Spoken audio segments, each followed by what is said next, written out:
چیزیں ہوتی ہیں یہاں لوگ بڑے کنفیوز ہو رہے ہیں، اسی کی وجہ سے سارے مسئلے آ رہے ہیں، اور اس کی وجہ یہ ہے کہ میں دیکھ رہا ہوں، میں پا رہا ہوں، جب میں سنتا ہوں ایسے لوگوں کو کہ جو نئی نئی باتیں اس وقت لا رہے ہیں تو مطالعے کی قلت کا احساس ہوتا ہے، سمجھ میں آتا ہے کہ بیچارے پڑھتے کچھ نہیں ہیں، پان زیادہ چباتے ہیں، پان چبانے سے زیادہ اگر کتابوں کو چبائیں تو زیادہ کچھ علم ہے۔ وہ یہی نہیں سمجھ پا رہے کہ ایک ہوتی ہے فضیلت اور ایک ہوتی ہے افضلیت۔ اس پر میں نے ایک رسالہ بھی لکھا ہے، انٹرنیٹ پہ بھی چھپ بھی چکا ہے الحمدللہ، جس کا نام ہے صحابہ میں افضلیت کا معیار۔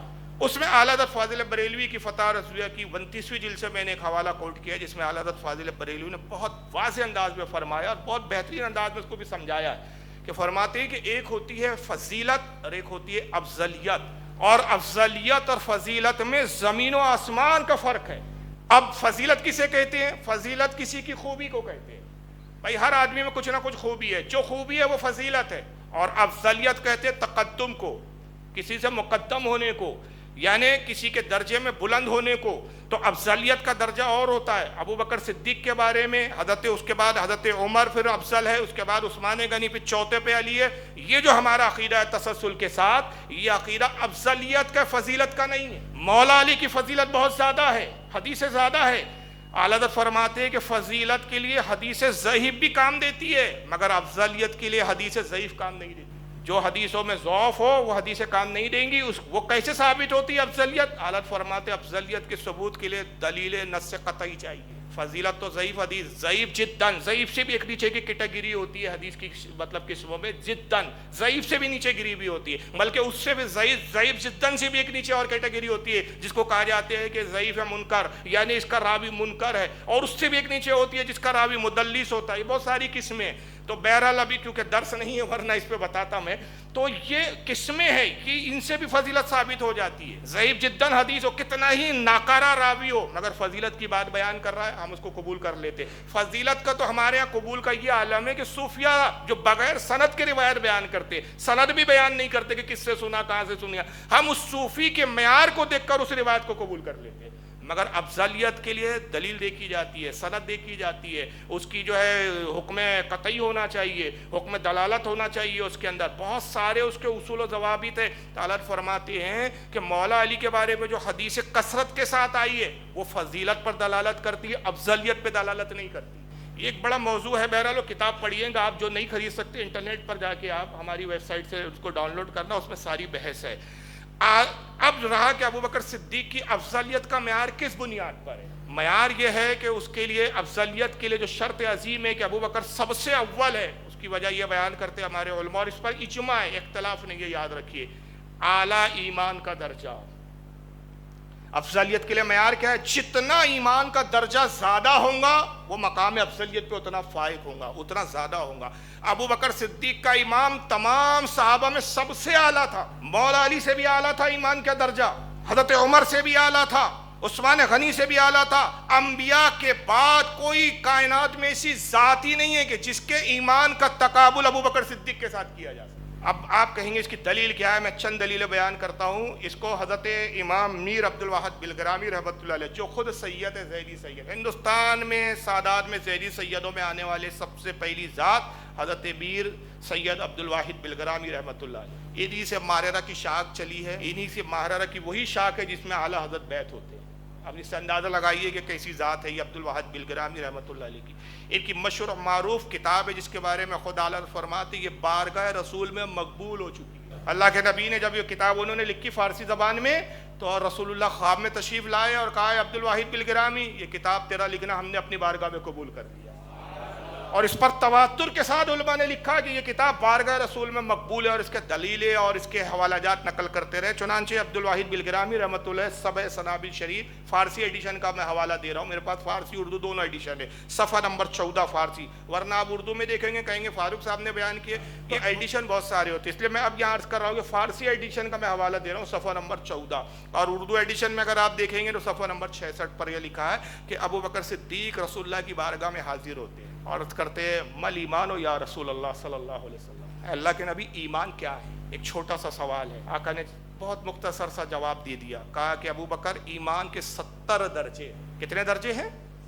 70 درجے، ٹوٹل ایمان کے 70 درجے۔ تو ابو بکر صدیق نے، اب صحابہ سن رہے ہیں کہ کہ بھئی ابو بکر صدیق نے ایک سوال کیا، چلو یہ ایک بڑا فائدہ ہوا کہ سیدنا ابو بکر صدیق رضی اللہ تعالیٰ عنہ کے سوال سے یہ تو پتہ چل گیا آج ہمیں کہ ایمان کے 70 درجے ہیں۔ تو اب خوش ہو گئے صحابہ۔ تو ابو بکر صدیق نے اب دوسرا سوال یہ کرنا چاہیے تھا، یا رسول اللہ 70 درجے کون سے بتا دیجیے ایک ہی محفل میں۔ ہم تو چاہتے ہیں کہ ایک ہی محفل میں جتنی بات معلوم ہو جائے بڑا غنیمت ہے ہمارے لیے، مگر ابو بکر صدیق کا انداز دیکھیے، کہتے یا رسول اللہ ایمان کا پہلا درجہ کیا ہے؟ کہ ابو بکر ایمان کا پہلا یہ درجہ، آپ نے پہلا درجہ بتایا، ابو بکر اٹھے اجازت لی چلے گئے۔ دوسرے دن آئے، دوسرے دن آنے کے بعد پھر عرض کرتے اللہ کے نبی ایمان کا دوسرا درجہ کیا ہے؟ سرکار نے دوسرے دن دوسرا درجہ بتایا، ابو بکر نے سنا، اٹھے چلے گئے۔ تیسرے دن آئے ابو بکر صدیق رضی اللہ تعالیٰ عنہ، پھر عرض کرتے یا رسول اللہ ایمان کا تیسرا درجہ حضور مجھے بتائیے۔ روز آ کے ایک درجہ پوچھتے، کچھ دن تو صحابہ نے اس پہ دھیان نہیں دیا، توجہ نہیں دی، اب ذہن گیا کہ یہ عجیب سوال کا انداز ہے، روز ایک ہی درجہ پوچھ رہے ہیں اور جس دن آتے اسی دن کے اعتبار سے پوچھتے، چوتھا درجہ بتائیے، پانچواں درجہ بتائیے،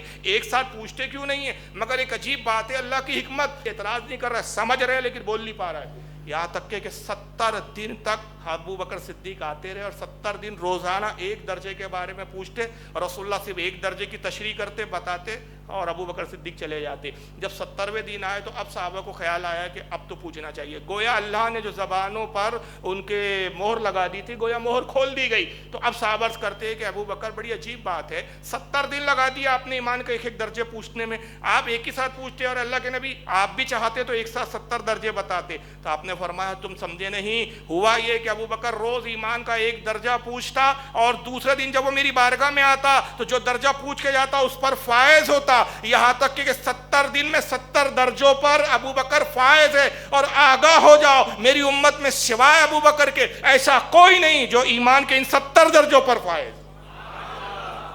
یہ ہے ایکچوئل میں افضلیت کا معیار، کہ ایمان کا جتنا درجہ بلند ہوتا ہے اتنا زیادہ وہ افضلیت کے معیار پر آدمی پہنچتا ہے۔ کسی کوئی ایمان کے 2 درجوں پر پہنچتا ہے، کوئی 3 درجوں پر، کوئی 4 درجوں پر۔ بہت اللہ کے ولی ہم جیسے تو ایمان کے پہلی درجے پہ رہ جاتے ہیں، دوسرے تک پہنچنا بھی غنیمت ہے۔ اب جیسے جیسے درجے بڑھتے ہیں ولایت بڑھتی ہے، اور جیسے جیسے درجے بڑھتے ہیں قربت خداوند قدوس بڑھتی ہے۔ مگر ابو بکر صدیق کائنات میں انبیاء کے بعد واحد وہ ہے کہ جو ایمان کے 70 درجوں پر فائز ہے۔ یہ ہے ایکچوئل میں افضلیت کا معیار۔ حضرت شیخ شہاب الدین سہروردی، میں یہ ساری حوالے حدیث سے بھی دے سکتا ہوں، لیکن میں صوفیہ اکرام کی کتابوں کو زیادہ کوٹ کر رہا ہوں۔ میری کوشش رہے گی کہ میں مولا علی کی ہی روایتیں سناؤں گا، جن کو بیس بنایا جا رہا ہے انہی کی روایات۔ بولتے ہیں نا کہ صاحب جیسا ہتھیار اس کی کاٹ بھی ویسی ہتھیار سے ہونی چاہیے۔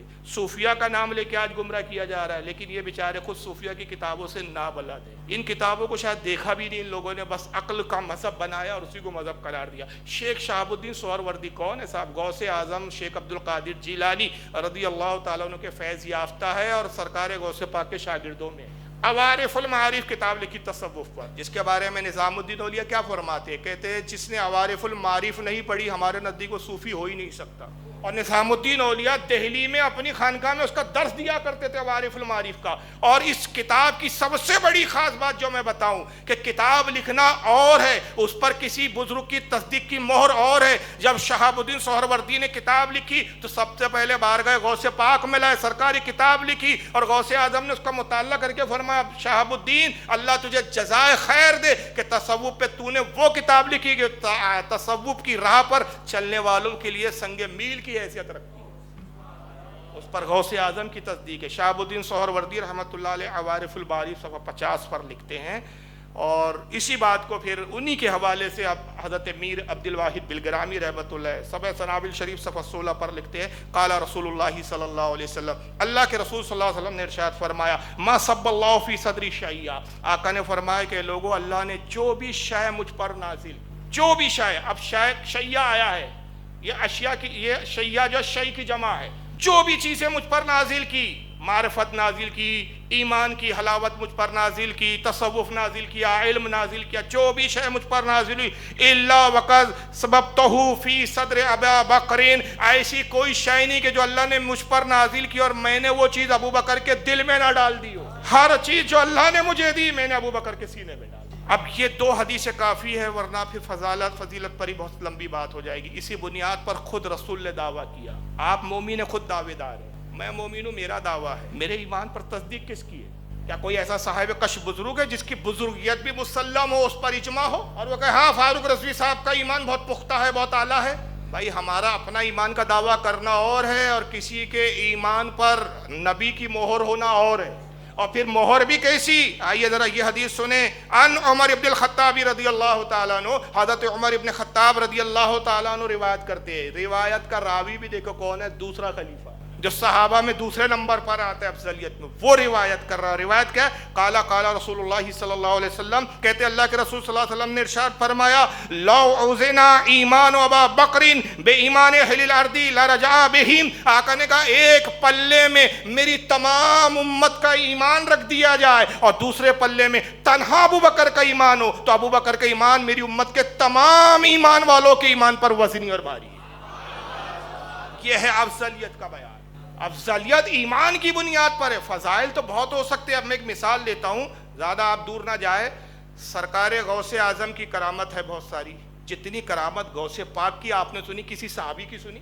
اگر فضیلت پر کتابیں آپ ڈھونڈنے بیٹھ جائیں تو 15 کتابیں تو میں اپنی لائبریری میں دکھا دوں گا جو غوث اعظم کے حالات پر لکھی گئی، اور لکھنے والے چھوٹے موٹے لوگ نہیں۔ میں تو معیاری کتابیں رکھتا ہوں، چھوٹی موٹی کتابیں نہیں رکھتا ہوں۔ بہجت الاسرار سے لے کر ملا علی قاری کی کتاب نزہۃ الخواطر تک کیسے کیسے اماموں نے غوث پاک کے حالات پر کتاب لکھی۔ عبداللہ یافعی جیسا محدث جو ہے غوث پاک کے حالات پر کتاب لکھ رہا ہے۔ ملا علی قاری جیسی شخصیت ہے، عبدالرحمن ابن جوزی جیسی شخصیت ہے، بڑے بڑے اماموں نے غوث پاک کے حالات پہ لکھی۔ مگر میں ایک صحابی کا نام لے لوں اور پوچھوں کہ بھئی ان کے حالات پر کتنی کتابیں، ان کی فضیلت میں آپ نے کتنی روایتیں پڑھی، تو بہت سے صحابہ کے تو نام بھی ہم نہیں جانتے، تو ان کی فضیلت بتانا تو بہت دور کی بات ہے ان کی لیکن جب افضلیت کی بات ہوتی ہے تو اہل سنت کا اجماع ہے کہ ایک وہ صحابی جو سب سے آخر میں ایمان لایا، سب سے آخری، اس کے بعد اب کوئی ایمان لانے والا نہیں ہے، ایک آن ایک گھڑی رسول کو ایمان کی حالت میں دیکھا، ایمان لا کر گھر گیا، نماز نہیں پڑھی، روزہ نہیں رکھا، کچھ بھی نہیں کیا، انتقال ہو گیا، غوث اعظم سے افضل ہے کہ نہیں اجماع؟ تو کثرت روایت پر فضیلت ثابت ہوتی ہے، افضلیت ثابت نہیں ہوتی۔ نادان کیا کرتے؟ فضائل کی روایتیں سناتے افضلیت کے مقابلے میں۔ ہم کہتے جو علی کی آپ بات کر رہے ہو، جو سنا رہے ہو، یہ فضیلت سے تعلق رکھتی ہے روایت، افضلیت سے تعلق نہیں رکھتی۔ افضلیت اور ہے، فضیلت اور ہے۔ تو جب فضیلت اور افضلیت کا ہی فرق جن کو نہ معلوم ہو تو پھر وہ بیچارے کیا کریں گے؟